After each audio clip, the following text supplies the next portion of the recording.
con profesores, doctores que vienen de la Universidad Autónoma de México, de la Universidad de Michoacán y también de Sonora, del Instituto de Investigaciones. Así que bueno, estas conferencias van a realizarse mensualmente de aquí hasta el mes de noviembre. Es una muy buena oportunidad para conocer el planteamiento de pues, uno de los filósofos más reconocidos del país. Entonces, pues hay que aprovechar que la Facultad de Filosofía y Letras permitió la realización de estas conferencias. Y bueno, pues quería agradecer a la directora, la maestra Ludivina Cantú, quien hizo posible esta conferencia. De una manera muy amable nos permitió el espacio y nos ha alentado a continuar con las investigaciones del grupo. Y también al maestro José Luis Cisneros, doctor José Luis Cisneros, coordinador del Colegio de Filosofía, quien también realizó todas las gestiones necesarias para que estas conferencias fueran posibles. El día de hoy nos acompaña el doctor Alejandro Herrera Ibáñez, quien pues es especialista en la filosofía de Leibniz, pero también en ética ambiental y ética sobre la cuestión del trato hacia los animales, entre otros temas. Yo no les quito más tiempo. El maestro Rolando Picos va a hacer una breve presentación del doctor Alejandro Herrera. Y pues doctor, es bienvenido aquí en la Facultad de Filosofía y Letras. Le agradecemos mucho haber aceptado participar con el grupo de investigación y bueno, pues esperemos que de esto salga pues más filosofía, más pensamiento, diálogo y todo lo que sea bueno. Gracias.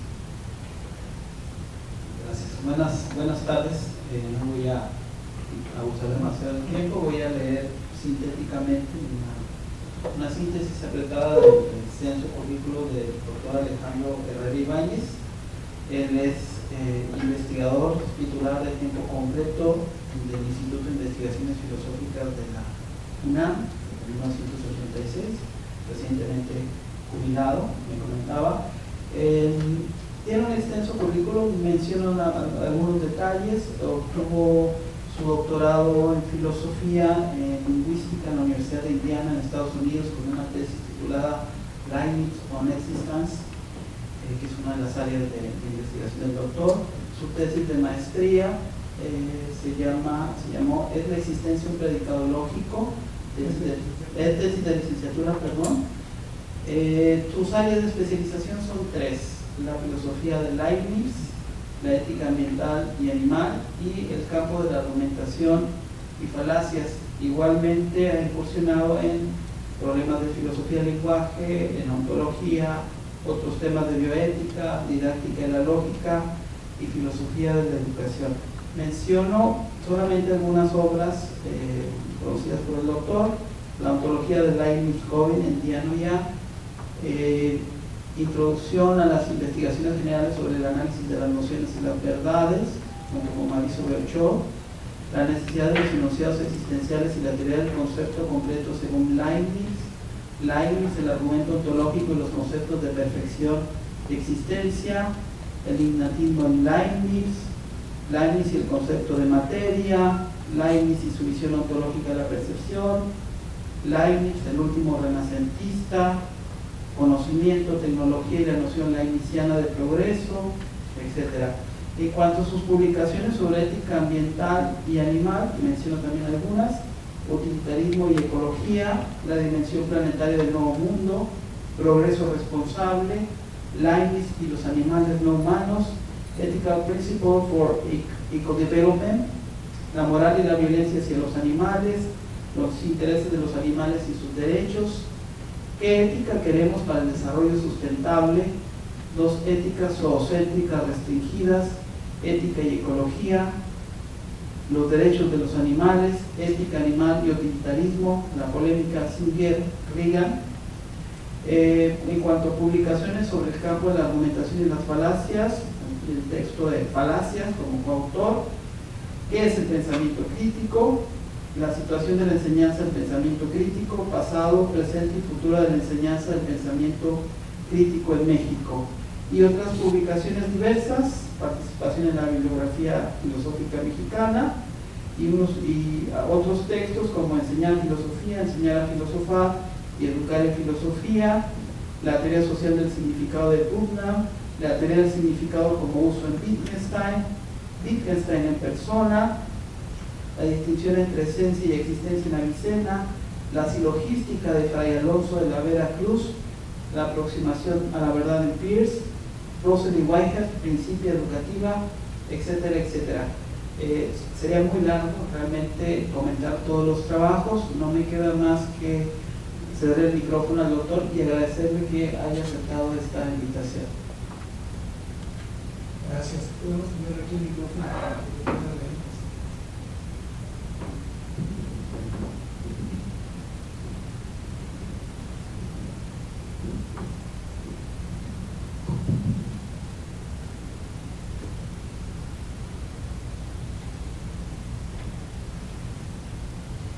Muchas gracias. Agradezco mucho al doctor Rolando Picos por la invitación, al doctor Tirso Medellín, así como a todo el grupo de investigación de identidad de diferencia, y que estén realizando este ciclo de filósofos. Esto es mañana, norteamericanos. Es mañana, ¿verdad? Entonces, agradezco mucho. Si pueden ir de mañana también, creo que va a ser muy interesante para ustedes. Voy a hablar de Peter Singer. Pero hoy vamos a hablar de algo que también aparece él, de otros filósofos. Pero antes quisiera comentar que en el camino hacia acá me encontré con una gratísima escultura de un unicornio, que yo tengo unicornio y saluda. Tengo unicornios por acá y por allá, me encantan, me regalan unicornios. Tengo un colega que yo le regalo gatos y él me regala unicornios. Y la última ponencia que escribí en Puebla con el Congreso, la Semana de Estudios Ancianos el año pasado, a principios de este año, fue sobre Leibniz y los unicornios, donde yo trato de demostrar que la teoría de los mundos posibles leibniziana lo obliga a admitir la existencia de los unicornios. Los invito a leer este artículo cuando esté publicado. Bueno, pero ahora vamos a hablar de otro tema. Voy a leer un poco, poniendo algunas diapositivas que solamente son para como una ayuda. Hablar del dolor de los animales y de no maltratarlos por motivos éticos ha dejado de ser en México un tópico esotérico, que ha sido motivo de sonrisas tolerantes y reservado para un grupo reducido de personas instruidas por ideas extrañas. Varios años han tenido que pasar desde los 70 del siglo pasado para llegar al punto en que nos encontramos. Compartimos una preocupación y aún tenemos que convencer a muchos conciudadanos, académicos y no académicos, de que hay buenas razones para tenerla. En realidad, a lo largo de nuestra historia, los seres humanos hemos ido paulatinamente dejando de considerar como extraños a otros individuos a los que anteriormente veíamos como no pertenecientes a nuestro pequeño círculo. En el momento en que nos percatamos de que deberíamos tomar en cuenta a otros ajenos a ese íntimo círculo original, respetándolos, ayudándolos y cooperando con ellos en un plano de igualdad, el círculo se comenzó a ensanchar. Cayeron las barreras que lo constreñían, las barreras de la ciudadanía, las barreras de la religión, del color, de la piel, del sexo, de la nacionalidad y más recientemente las de la especie. Y al ir cayendo, el círculo dejó de tener su pequeñez original, se fue ampliando y continúa ampliándose.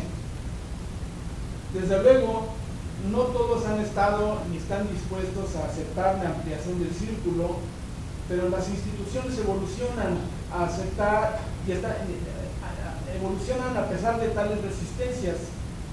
Acudiendo a una metáfora que me sugirió un amigo físico, el hijo del autor de un libro de química muy famoso, de Salvador Mosqueira, él es también físico, Guillermo Mosqueira. Las sociedades evolucionan de manera análoga al desplazamiento de los gases. En sus movimientos, estos gases toman una forma parecida a la de un balón de fútbol americano. Un reducido grupo de moléculas viaja al frente, seguida por el grueso de otras, seguidas estas en la cauda por otro reducido grupo de moléculas, pues va avanzando así unas pequeñas moléculas, luego otro grueso y otro pequeño y va avanzando el gas así. Este viaje podría ser descrito como el de la búsqueda de criterios de consideración moral que den fundamento a la ampliación del círculo de nuestras obligaciones hacia los diferentes de nosotros. Pero como decía, no todas las moléculas van al frente ni en el medio. Algunas, arrastradas por el movimiento social, se resisten y piensan que no tenemos por qué expandir el círculo.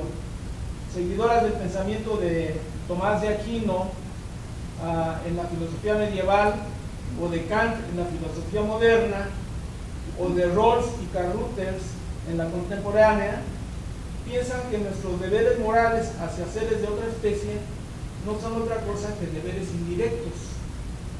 Podemos ser buenos con estos seres no porque en sí mismos merezcan tal bondad, sino porque la bondad ejercida en nuestra relación con ellos tiene un valor formativo, educativo, nos sirve de entrenamiento para fortalecer nuestras actitudes morales y para ejercer estas adecuadamente cuando nos relacionemos con nuestros semejantes. Esta forma de pensar se encuentra aún muy extendida en las iniciativas que algunos legisladores han presentado para reclasificar el maltrato animal como falta penal y no como falta administrativa. Se ha argumentado que evitar el maltrato a los animales sirve para prevenir la violencia contra las personas, pues las estadísticas muestran que en muchas ocasiones los agresores violentos de humanos cometieron antes abusos contra animales no humanos. Iniciativas como esta se habrían visto hace algunos años como descabelladas, pero las cosas están cambiando. Una persona que arrastre a un animal, por ejemplo, con su bicicleta, causándole la muerte, puede ser condenado, y lo ha sido, a 5 meses de cárcel, cosa que antes era imposible concebir. Sin embargo, el argumento indirecto es bueno, ese se llama la de los deberes indirectos. Hay teoría de los deberes directos y teoría de los deberes indirectos. El argumento indirecto es bueno desde un punto de vista práctico, pues estando aún muy arraigado el antropocentrismo moral en amplios sectores de la sociedad, la justificación aducida tiene un alto valor persuasivo. El antropocentrismo moral aboga, por tanto, por una línea de deberes indirectos hacia los animales no humanos, pues deberes directos, de acuerdo con esta posición, los tenemos solo hacia nuestros semejantes, es decir, hacia otros seres humanos. Aquí hago una pausa para decir unas palabras sobre el antropocentrismo.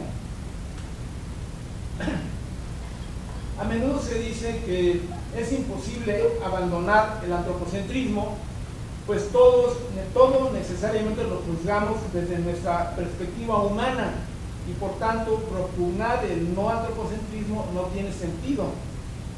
Ciertamente no tenemos otros anteojos más que los humanos para ver y juzgar. El eslogan ecologista piensa como una montaña, o aún más piensa como un planeta, no pasa de tener un valor figurativo y altamente persuasivo. Primero porque no podemos ponernos en los zapatos de una montaña, que era una idea de Aldo Leopold, un naturalista y filósofo norteamericano, o del planeta, ni podemos ponernos en el cerebro de un murciélago. Y segundo, porque no creemos que las montañas o el planeta piensen. Ontológica y cognitivamente hablando, no podemos percibir y juzgar el mundo desde fuera de nosotros mismos. Estamos condenados a un antropocentrismo cognitivo-ontológico. Pero no es este tipo de antropocentrismo que se habla cuando se propone ampliar el círculo de nuestras obligaciones morales más allá de los límites de nuestra especie. Decir que el ser humano es el único centro digno de ser tenido en cuenta moralmente es hacer una afirmación antropocéntrica. Pero no estamos ya hablando de un antropocentrismo epistémico ontológico, sino de antropocentrismo moral. Y este sí puede ser abandonado, centrando nuestra atención en otros seres diferentes de los humanos.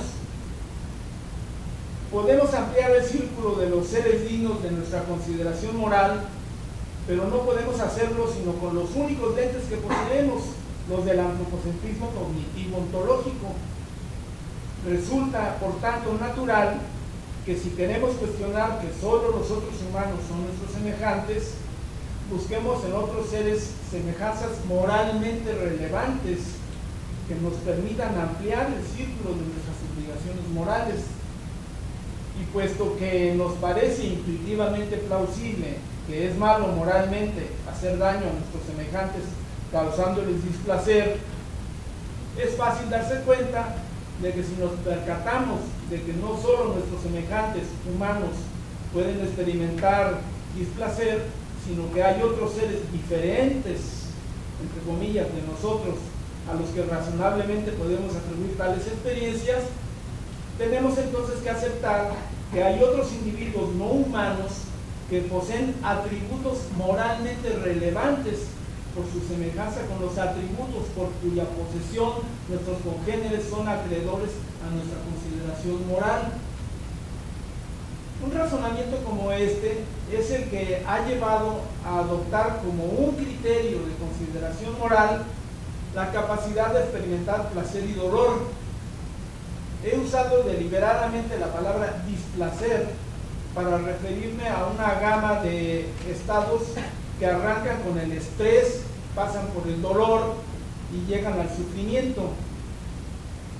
Este último se expresa el sufrimiento generalmente en emociones y el dolor se expresa en sensaciones. La noción de estrés es más amplia, pues si bien se utiliza mucho en psicología humana, es también significativa en biología, en mineralogía y en general en cualquier ámbito en que se altera el equilibrio de un sistema. Se dice que una semilla está estresada, yo he oído a biólogos decir eso, mis semillas están estresadas, o que unas piedras estresadas liberaron iones de un estanque, lo cual hizo que los peces salieran del estanque. Y que, podríamos decir que cuando hay sufrimiento hay estrés, que cuando hay dolor hay estrés, pero no necesariamente cuando hay estrés hay dolor o sufrimiento, y no necesariamente cuando hay dolor hay sufrimiento, a menos que definamos sufrimiento como un tipo de dolor, ya es cuestión de definiciones.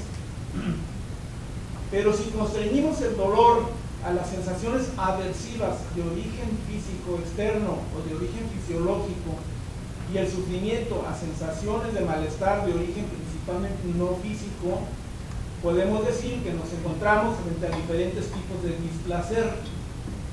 El estrés, en cambio, no está necesariamente ligado con el estado de displacer. Una definición clásica lo describe como un síndrome de respuestas fisiológicas a influencias ambientales que influyen en la salud del individuo. También ha sido descrito como constreñimientos externos que limitan los índices de adquisición de recursos, de desarrollo, de reproducción de los organismos. Y en física describe una fuerza aplicada externamente. Podemos, por tanto, decir que los estados moralmente relevantes en otros seres no humanos son los semejantes a nuestros estados de dolor y sufrimiento. El reconocimiento de estos estados se logra por las semejanzas del paralelismo entre dichos estados y sus manifestaciones bioquímicas en los organismos. Filósofos como Peter Singer han optado por la posesión de un sistema nervioso central como el indicio moralmente relevante de la presencia de tales estados. Debemos, sin embargo, tener en cuenta que la posesión de un sistema nervioso central no es para él una condición necesaria de la atribución de la posibilidad